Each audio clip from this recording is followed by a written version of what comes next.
दोन्ही गुडघे टेकून खाली मस्तक नमवाव, बुद्धाचरणी हात जोडून तृष्णेला शमवाव.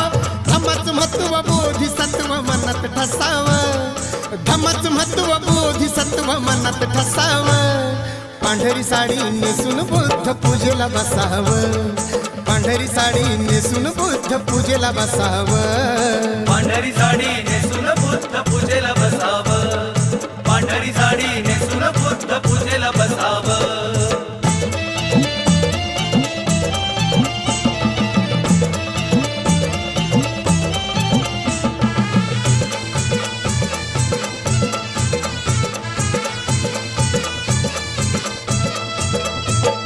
प्रतीक स्वच्छ सुंदर